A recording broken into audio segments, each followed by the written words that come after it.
Hello नमस्कार दोस्तों। Study with Shashank दोस्तों आपका स्वागत है।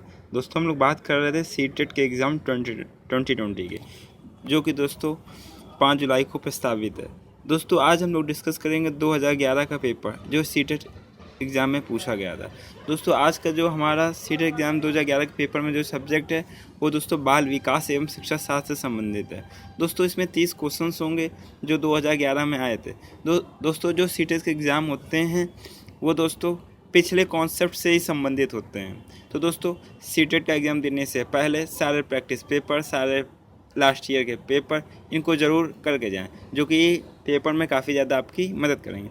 दोस्तों अगर ये आपको वीडियो अच्छा लगे तो अपने दोस्तों के साथ शेयर कीजिएगा, लाइक कीजिएगा, सब्सक्राइब कीजिएगा। चलिए दोस्तों हम लोग डिस्कस करते हैं आज 2011 का पेपर। दोस्तों इसमें पहला प्रश्न है, प्राथमिक स्तर पर एक शिक्षक में निम्न में से किसे सबसे महत्वपूर्ण विशेषता मानना चाहिए। पहला ऑप्शन दोस्तों धैर्य और दृढ़ता। सेकंड ऑप्शन दोस्तों शिक्षण पद्धतियों और विषयों के ज्ञान में दक्षता। तीसरा ऑप्शन दोस्तों अति मानक भाषा में पढ़ाने में दक्षता। और चौथा ऑप्शन दोस्तों पढ़ाने में उत्सुकता। दोस्तों इसका राइट आंसर है ऑप्शन नंबर ए, धैर्य और दृढ़ता। दोस्तों टीचर में धैर्य और दृढ़ता होनी चाहिए। कोई भी बालक है जो उसको समझ में नहीं आ रहा और बार बार पूछ रहा है तो उस टीचर को बार बार बताना चाहिए, धैर्य नहीं खोना चाहिए। तो दोस्तों इसका पहला ऑप्शन है धैर्य और दृढ़ता। अब दोस्तों बात करते हैं सेकंड नंबर क्वेश्चन की। एक शिक्षक अपने लोकतांत्रिक स्वभाव के कारण विद्यार्थियों को पूरी कक्षा में कहीं भी बैठने की अनुमति देता है। कुछ शिक्षार्थी एक साथ बैठते हैं और चर्चा करते हैं या सामूहिक पठन करते हैं, कुछ चुपचाप बैठकर अपने आप पढ़ते हैं। एक अभिभावक को यह पसंद नहीं आता। इस स्थिति से निपटने का निम्न में से कौन सा तरीका सबसे बेहतर है। दोस्तों फर्स्ट ऑप्शन है दोस्तों इसमें अभिभावकों को प्रधानाचार्य से अनुरोध करना चाहिए कि वे उनके बच्चे का अनुभाग बदल दें। अनुभाग मतलब दोस्तों सेक्शन बदल दें या क्लास बदल दें।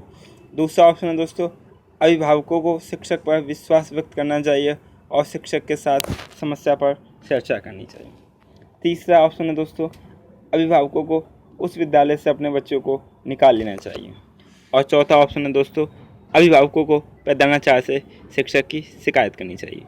दोस्तों जो शिक्षा शास्त्र है इसमें दोस्तों हम लोगों को नेगेटिव चीज़ नहीं लेनी है, जैसे कि शिकायत करना चाहिए या बालक को बाहर निकाल लेना चाहिए। इसमें यह है कि आपस में डिस्कस करके समस्या का समाधान करना चाहिए।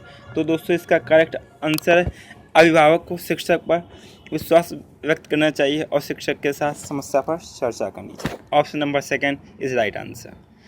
अब दोस्तों हम लोग बात करते हैं क्वेश्चन नंबर 3। वह अवस्था जब बच्चा तार्किक रूप से वस्तुओं की घटनाओं के विषय में चिंतन प्रारंभ करता है वो कौन सी अवस्था होती है। दोस्तों औपचारिक संक्रियात्मक अवस्था, पूर्व संक्रियात्मक अवस्था, या ऑप्शन नंबर 3 मूल संक्रियात्मक अवस्था, या दोस्तों ऑप्शन नंबर 4 संवेदी परक अवस्था। ये दोस्तों जो अवस्थाएं हैं ये जीन पियाजे की अवस्थाएं हैं। दोस्तों इन अवस्थाओं को आप जरूर पढ़ लीजिएगा पेपर में इनसे 1 या 2 प्रश्न दोस्तों जरूर पूछे जाते हैं। दोस्तों कौन सा इसका राइट आंसर होगा। दोस्तों इसका राइट आंसर है मूर्त संक्रियात्मक अवस्था। दोस्तों मूर्त संक्रियात्मक अवस्था का जो प्रसार होता है ये दोस्तों 7 से 11 वर्ष के बीच में होता है। अब दोस्तों हम लोग बात करते हैं क्वेश्चन नंबर 4। मन का मानचित्रण संबंधित है। ऑप्शन नंबर 1 साहसिक कार्यों की क्रिया योजना से। ऑप्शन नंबर 2 मन का चित्र बनाने से। ऑप्शन नंबर 3 मन की क्रियाशीलता पर अनुसंधान से। ऑप्शन नंबर 4 बोध बढ़ाने की तकनीक से। दोस्तों मन का मानचित्रण संबंधित है मन की क्रियाशीलता पर अनुसंधान से। दोस्तों मन की क्रियाशीलता का मतलब है किसी कार्य को करने से पहले दोस्तों हम लोग उसके बारे में समझना, उसका ब्लूप्रिंट तैयार करना। अब दोस्तों हम बात करते हैं क्वेश्चन नंबर 5 की। दोस्तों क्वेश्चन नंबर 5 हम लोगों का है कि विशेष रूप से प्राथमिक स्तर पर विद्यार्थी को सीखने संबंधी समस्याओं को संबोधित करने का सबसे बेहतर तरीका क्या है। फर्स्ट ऑप्शन इज महंगी और चमकदार सहायक सामग्री का प्रयोग करना। ऑप्शन नंबर सेकंड, सरल और रोचक पाठ्य पुस्तकों का प्रयोग करना। ऑप्शन नंबर थर्ड, कहानी कथन पद्धति का प्रयोग करना। ऑप्शन नंबर फोर, क्षमता के अनुरूप विभिन्न शिक्षण पद्धतियों का प्रयोग करना। दोस्तों इसका राइट आंसर है दोस्तों ऑप्शन नंबर फोर। दोस्तों एक टीचर को ध्यान देना चाहिए कि जो बच्चा जिस अनुरूप है उसके साथ वही शिक्षण पद्धति का प्रयोग किया जाए।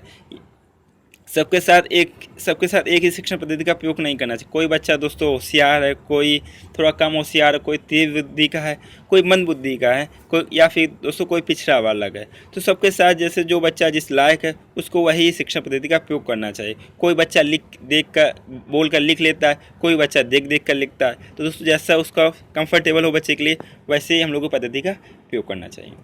अब दोस्तों हम लोग आगे बढ़ते हैं क्वेश्चन नंबर 6 की ओर। निम्न में से कौन सा शिक्षार्थियों में सृजनात्मकता का पोषण करता है? ऑप्शन नंबर फर्स्ट, प्रत्येक शिक्षार्थी की अंतर्जात प्रतिभाओं का पोषण करने के अवसर उपलब्ध कराना। ऑप्शन नंबर सेकंड, विद्यालय जीवन के प्रारंभ से उपलब्धि के लक्ष्यों पर बल देना। ऑप्शन नंबर थर्ड, परीक्षा में अच्छे अंकों के लिए विद्यार्थियों की कोचिंग करना। ऑप्शन नंबर फोर्थ, अच्छा शिक्षा के व्यावसायिक मूल्यों के लिए विद्यार्थियों का शिक्षण। दोस्तों इसका जो राइट आंसर है ये दोस्तों ऑप्शन नंबर फर्स्ट, प्रत्येक शिक्षार्थी की अंतर्जात प्रतिभाओं का पोषण करने के लिए अवसर उपलब्ध कराना। अब दोस्तों हम लोग बात करते हैं क्वेश्चन नंबर 7 की। पियाजे के अनुसार निम्नलिखित में से कौन सी अवस्था अमूर्त संकल्पनाओं के विषय में तार्किक चिंतन करना आरंभ करता है? फर्स्ट ऑप्शन है दोस्तों औपचारिक संक्रियात्मक अवस्था। ये दोस्तों 12 वर्ष एवं इसके ऊपर होती है। संवेदी परक अवस्था जन्म से 2 वर्ष के बीच में। ऑप्शन नंबर थर्ड, पूर्व संक्रियात्मक अवस्था 2 से 7 वर्ष के बीच में। ऑप्शन नंबर डी, मूर्त संक्रियात्मक अवस्था 7 से 11 वर्ष के बीच में। दोस्तों इसका राइट आंसर है औपचारिक संक्रियात्मक अवस्था, 12 वर्ष एवं ऊपर या फिर 11 वर्ष के बाद में। इस अवस्था में बालक है, कोई भी उद्दीपक है, कोई भी चीज़ नहीं है, उसकी अनुपस्थिति में उसकी विशेषता या उपयोगिता या अन्य बिंदुओं में दोस्तों उस पर विचार कर सकता है बालक। अब दोस्तों हम बात करते हैं क्वेश्चन नंबर 8 की। सीखना समृद्ध हो सकता है यदि, सीखना अच्छा हो सकता है यदि कक्षा में अधिक से अधिक शिक्षण सामग्री का उपयोग किया जाए। या अब दोस्तों ऑप्शन नंबर सेकंड, शिक्षक विभिन्न प्रकार के व्याख्यान और स्पष्टीकरण का प्रयोग करें।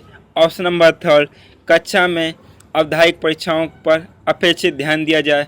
ऑप्शन नंबर 4, वास्तविक दुनिया से उदाहरण को कक्षा में लाया जाए जिससे विद्यार्थी एक दूसरे से अंतःक्रिया करें और शिक्षक उस प्रक्रिया को सुगम बनाएं।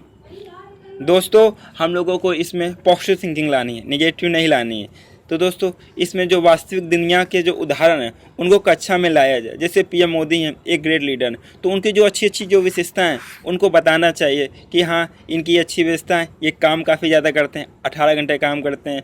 फिर बच्चों को बताना चाहिए कि आप भी 2 घंटा 4 घंटा तो पढ़ ही सकते हैं। तो दोस्तों इसका राइट आंसर है ऑप्शन नंबर डी। अब दोस्तों हम लोग बात करते हैं क्वेश्चन नंबर 9 की। निम्न में से कौन से कथन को सीखने की प्रक्रिया की विशेषता नहीं मानना चाहिए? पहला ऑप्शन है दोस्तों सीखना एक व्यापक प्रक्रिया है। दूसरा ऑप्शन है दोस्तों सीखना लक्ष्यों मुखी होता है। ऑप्शन नंबर थर्ड, अन्य अधिगमक भी सीखने की प्रक्रिया है। ऑप्शन नंबर 4, शैक्षिक संस्थान ही एकमात्र स्थान है जहां अधिगम प्राप्त होता है। दोस्तों इसका ऑप्शन नंबर 4, शैक्षिक संस्थान ही एक स्थान है जहां अधिगम प्राप्त होता है या जहां कोई बात सीखी जाती है। अब दोस्तों हम बात करते हैं क्वेश्चन नंबर 10 की। 5वीं कक्षा के दृष्टिबाधित विद्यार्थी के माता पिता और मित्रों द्वारा उसके दैनिक कार्यों को करने में सहायता की जानी चाहिए। ऑप्शन नंबर सेकंड, कि दृष्टिबाधित विद्यार्थी के साथ कक्षा में समान रूप से व्यवहार किया जाए और सब सीडी के माध्यम से सहायता उपलब्ध करनी चाहिए। ऑप्शन नंबर थर्ड, दृष्टिबाधित विद्यार्थी के साथ कक्षा में विशेष व्यवहार किया जाना चाहिए। ऑप्शन नंबर 4, दृष्टिबाधित विद्यार्थी को निचले स्तर के कार्य करने की छूट मिलनी चाहिए। दोस्तों अगर हम उस विद्यार्थी को दूसरी सुविधाएं देंगे तो दोस्तों उसमें हीन भावना प्राप्त हो जाएगी कि हम कमज़ोर हैं या फिर दृष्टिबाधित हैं, तो एक अलग सा जो कि उसके आत्मसम्मान या सेल्फ रिस्पेक्ट को चोट पहुंचाएगा। या तो दोस्तों इसका राइट आंसर होगा कि दृष्टिबाधित विद्यार्थी के साथ कक्षा में समान रूप से व्यवहार किया जाना चाहिए और सब्सिडी के माध्यम से सहायता उपलब्ध कराई जानी चाहिए। Option number second is right answer. आज दोस्तों हम लोग बात करते हैं क्वेश्चन नंबर 11 की। निम्न में से कौन सा बच्चे की सामाजिक मनोवैज्ञानिक आवश्यकताओं के साथ समृद्ध नहीं है? ऑप्शन नंबर फर्स्ट, संवेगात्मक सुरक्षा की आवश्यकता। ऑप्शन नंबर सेकेंड, शरीर में अपशिष्ट पदार्थों का नियमित रूप से बाहर निकालना। ऑप्शन नंबर थर्ड, संदिग्ध या संगति की आवश्यकता। ऑप्शन नंबर फोर, सामाजिक अनुमोदन अथवा सराहना की आवश्यकता। दोस्तों इसका राइट आंसर है शरीर में अपशिष्ट पदार्थों का नियमित रूप से बाहर निकालना। अब दोस्तों हम बात करते हैं क्वेश्चन नंबर 12 की। वह कौन सा स्थान है जहां बच्चे के संज्ञानात्मक विकास का सबसे बेहतर तरीके से परिभाषित किया जा सकता है? इसका आंसर दोस्तों आप लोगों को देना है। पहले फर्स्ट ऑप्शन है विद्यालय एवं कक्षा पर्यावरण, और सेकंड ऑप्शन है सभागार, थर्ड ऑप्शन है घर, फोर्थ ऑप्शन है दोस्तों खेल का मैदान। दोस्तों इसका राइट आंसर है विद्यालय एवं कक्षा पर्यावरण। अब दोस्तों हम बात करते हैं क्वेश्चन नंबर 13 की। इसमें दोस्तों को एक अभिप्रेरित शिक्षण का संकेतक माना जाता है। किसको माना जाता है? शिक्षण का संकेतक माना जाता है। ऑप्शन नंबर फर्स्ट, शिक्षक द्वारा दिया गया उपचारात्मक कार्य। ऑप्शन नंबर सेकेंड, विद्यार्थियों द्वारा प्रश्न पूछना। ऑप्शन नंबर थर्ड, कक्षा में एकदम खामोशी। ऑप्शन नंबर फोर, कक्षा में अधिकतम उपस्थिति। दोस्तों ऑप्शन नंबर सेकेंड, विद्यार्थी द्वारा प्रश्न पूछना अभिप्रेरित शिक्षण का संकेतक माना जाता है। अब दोस्तों हम बात करते हैं क्वेश्चन नंबर 14। निम्न में से कौन सा बुद्धिमान बच्चे का लक्षण नहीं है? ऑप्शन नंबर फर्स्ट, वह जो प्रभावपूर्ण एवं उचित तरीके से संप्रेषण करने की क्षमता रखता है। ऑप्शन नंबर सेकेंड, वह जो अमूर्त रूप से सोचता रहता है।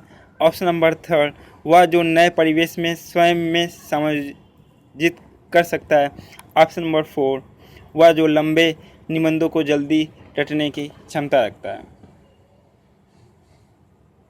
दोस्तों बुद्धिमान बच्चे हैं वो रटते नहीं हैं। कहीं भी दोस्तों रटने का संबंधित हो जाए या रटन प्राणी हो जाए वो दोस्तों गलत ही होगा।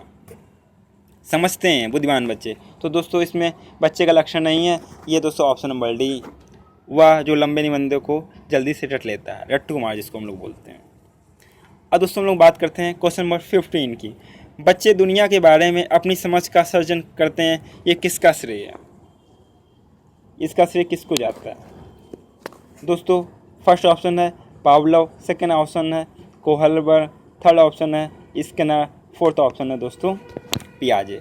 दोस्तों ये इसका श्रेय पियाजे को जाता है। अब दोस्तों हम लोग जल्दी जल्दी करते हैं क्वेश्चंस। 16 नंबर क्वेश्चन है, कृतिका अक्सर घर में ज़्यादा बात नहीं करती लेकिन विद्यालय में वो काफ़ी बात करती है। यह दर्शाता है कि शिक्षक की मांग होती है कि बच्चे विद्यालय में खूब बात करें।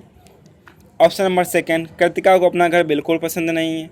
ऑप्शन नंबर थर्ड, उसके विचारों को विद्यालय में मान्यता मिलती है। ऑप्शन नंबर फोर्थ, विद्यालय हर समय बच्चों को खूब बात करने का अवसर देता है। दोस्तों हमने आपसे पहले ही कहा था कि निगेटिव थिंग नहीं लेनी है कि स्कूल में खूब बातें की इस विद्यालय में खूब बातें करने दी जाती हैं या फिर अवसर दिया जाता है या फिर अपना घर पसंद नहीं है। ये घर सबको पसंद है लेकिन विचारों को मान्यता नहीं मिलती। विद्यालय में दोस्तों कृतिका के विचारों को ज़्यादा मान्यता मिलती होगी, इसलिए वो अपने विचार ज़्यादा प्रकट करती है। अब दोस्तों इसका option number third is correct answer. अब लोग बात करते हैं क्वेश्चन नंबर 17 की। एक शिक्षक को अपने विद्यार्थी की क्षमताओं को समझने का प्रयास करना चाहिए। निम्नलिखित में से कौन सा क्षेत्र इस उद्देश्य के साथ समृद्ध है?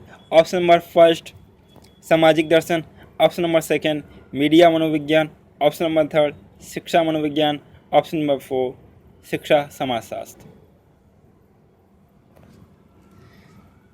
दोस्तों इसका राइट आंसर है शिक्षा मनोविज्ञान। अब दोस्तों हम बात करते हैं क्वेश्चन नंबर 18 की। सीखने के प्रक्रिया में अभिप्रेरणा है। पिछले सीखे हुए, ऑप्शन नंबर फर्स्ट, पिछले सीखे हुए को नए अधिगम से अलग करती है, या फिर सेकंड ऑप्शन है शिक्षार्थियों को एक दिशा में सोचने के योग्य बनाती है। ऑप्शन नंबर थर्ड, शिक्षार्थियों में सीखने के प्रति रुचि का विकास करती है, या दोस्तों ऑप्शन नंबर डी, शिक्षार्थियों की स्मरण शक्ति को पैना करती है। दोस्तों अभिप्रेरणा मीन तो मोटिवेट करना, किसी को मोटिवेट करेंगे तो एक दिशा में सोचने के योग्य बनेगा या फिर ये उसके बारे में सोचेगा। तो दोस्तों इसका राइट आंसर है ऑप्शन नंबर बी। बात करते हैं क्वेश्चन नंबर 19 की। दोस्तों 19 नहीं है तो हम बात करते हैं क्वेश्चन नंबर 20। निचली कक्षाओं में शिक्षण की खेल पद्धति मूल रूप से आधारित है। ऑप्शन नंबर फर्स्ट, शिक्षण पद्धति के सिद्धांतों पर। ऑप्शन नंबर सेकंड, विकास एवं वृद्धि के मनोवैज्ञानिक सिद्धांतों पर। ऑप्शन नंबर थर्ड, शिक्षण के समाजशास्त्रीय सिद्धांतों पर। ऑप्शन नंबर फोर, शारीरिक शिक्षा कार्यक्रमों के सिद्धांत पर। दोस्तों इसका राइट आंसर है विकास एवं वृद्धि के मनोवैज्ञानिक सिद्धांतों पर। अब दोस्तों बात करते हैं क्वेश्चन नंबर 21। एक बच्चा अतीत की समान परिस्थिति में की गई अनुक्रियाओं के आधार पर नई स्थिति के प्रति अनुक्रिया करता है, यह किससे संबंधित है? ऑप्शन नंबर फर्स्ट, सीखने का प्रभाव नियम। ऑप्शन नंबर सेकंड, सीखने की प्रक्रिया का अभिवृत्ति नियम। ऑप्शन नंबर थर्ड, सीखने का तत्परता का सिद्धांत। ऑप्शन नंबर फोर, सीखने का सादृश्यता नियम। दोस्तों इसका दोस्तों राइट आंसर है सीखने का सादृश्यता नियम। दोस्तों सीखने के सादृश्य नियम के अनुसार जो होता है, एक बच्चा होता है कोई नई परिस्थिति है या समस्या के जब वो प्रकट होती है उससे मिलती जुलती अन्य परिस्थिति का स्मरण कर लेता है, जिससे वह पहले भी अनुभव कर चुका होता है। वह उसके साथ वैसे प्रतिक्रिया करेगा जिससे पहले उसके साथ समस्या की गई हो, समस्या के साथ हुआ हो या पहले भी समस्या के साथ की गई हो। अब दोस्तों बात करते हैं क्वेश्चन नंबर 22 की। प्रतिभाशाली होने का संकेत नहीं है दूसरे के साथ झगड़ा करना, अभिवृत्ति में नवीनता, जिज्ञासा, संज्ञानात्मक विचार। इसमें तो सबको मालूम है कि दूसरों के साथ झगड़ा करना प्रतिभाशाली होने का संकेत नहीं है। Option number first is right answer. Question number 23। विशेष आवश्यकता वाले बच्चों को शिक्षा उपलब्ध कराई जानी चाहिए विशेष विद्यालयों में विशेष बच्चों के साथ विकसित पद्धतियों द्वारा। ऑप्शन नंबर सेकेंड, विशेष विद्यालयों में। ऑप्शन नंबर थर्ड, विशेष विद्यालयों में शिक्षक द्वारा। ऑप्शन नंबर फोर, अन्य समान बच्चों के साथ में। दोस्तों इसका जो राइट आंसर है option number D right answer है। दोस्तों जो NCF राष्ट्रीय पाठ चर्चा की 2005 है उसमें ये कहा गया है कि सभी प्रकार के बच्चों को एक ही स्थान पर शिक्षा दी जाए, समान या विशेष को नहीं, कि सभी प्रकार के बच्चों को एक ही स्थान पर शिक्षा दी जाती है। तो दोस्तों इसका राइट आंसर है ऑप्शन नंबर डी, अन्य समान बच्चों के साथ में शिक्षा दी जानी चाहिए। दोस्तों अब हम बात करते हैं क्वेश्चन नंबर 24। आकलन को उपयोगी और रोचक प्रक्रिया बनाने के लिए के प्रति सचेत होना चाहिए। ऑप्शन नंबर फर्स्ट, विद्यार्थियों को बुद्धिमान या औसत शिक्षार्थी की उपाधि देना। ऑप्शन नंबर सेकंड, शैक्षिक और शैक्षिक क्षेत्रों में विद्यार्थी के सीखने के बारे में जानकारी प्राप्त करने के लिए विविध तरीकों को उपयोग करना। ऑप्शन नंबर थर्ड, फीडबैक देने के लिए तकनीकी भाषा का उपयोग करना। ऑप्शन नंबर फोर, अलग अलग विद्यार्थियों की तुलना करना। दोस्तों इसका राइट आंसर है option number second is right answer. शैक्षिक और शैक्षिक क्षेत्रों में विद्यार्थियों के सीखने के बारे में जानकारी प्राप्त करने के लिए विविध तरीकों का उपयोग करना। अब दोस्तों हम बात करते हैं क्वेश्चन नंबर 25 की। डिसलेक्सिया किससे संबंधित है? डिसलेक्सिया गणितीय विकास से या पठन विकास ऑप्शन नंबर सेकंड पठन विकास, ऑप्शन नंबर थर्ड व्यवहार संबंधी विकास, ऑप्शन नंबर फोर मानसिक विकास। दोस्तों ये डिसलेक्सिया, डिसग्राफिया, ये दोस्तों जो संबंधित विकार हैं इनका एक अलग वीडियो होगा, 5-6 हैं, इसको अलग से दोस्तों पढ़ा देंगे। पेपर में एक क्वेश्चन तो पक्का ही आना है, चाहे वो संस्कृत में पूछ ले या फिर हिंदी में पूछ ले या पेडागॉजी में पूछ ले, एक क्वेश्चन, एक या दो क्वेश्चन दोस्तों पक्का ही पूछे जाते हैं। डिसलेक्सिया ये दोस्तों पठन विकास संबंधी समस्या है। बात करते हैं हम लोग 26 की। बच्चों को सीखने की प्रक्रिया में माता पिता को भूमिका निभानी चाहिए। माता पिता को भूमिका अग्रोमुखी।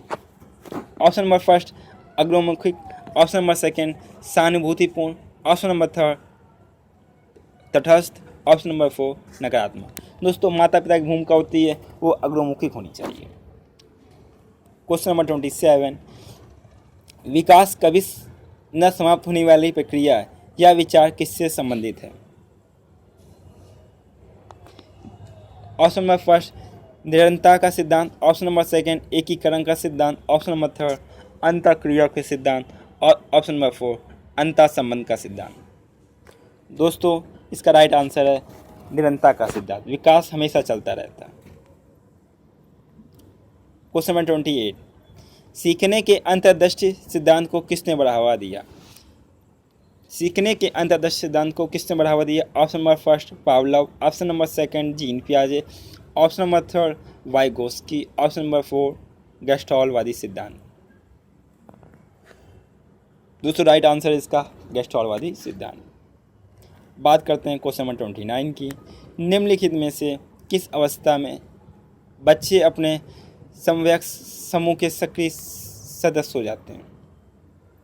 पौण्यावस्था में, पूर्व बाल्यावस्था, बाल्यावस्था या किशोरावस्था? दोस्तों इसका ऑप्शन नंबर डी किशोरावस्था। आज दोस्तों बात करते हैं आज का लास्ट क्वेश्चन। बच्चों के बौद्धिक विकास की 4 विशिष्ट अवस्थाओं की पहचान की गई।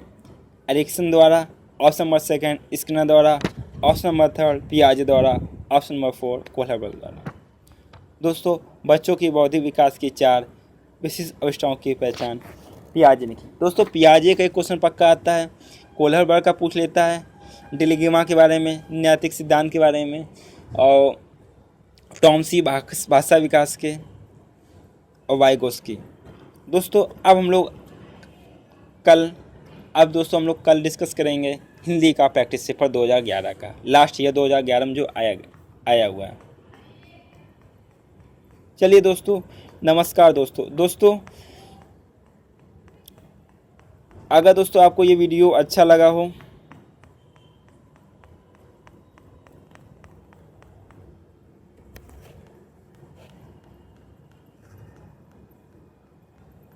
नमस्कार तो दोस्तों अगर ये आपको वीडियो अच्छा लगा हो तो दोस्तों इस वीडियो को लाइक कीजिएगा, सब्सक्राइब कीजिएगा तथा अपने दोस्तों के साथ शेयर कीजिएगा।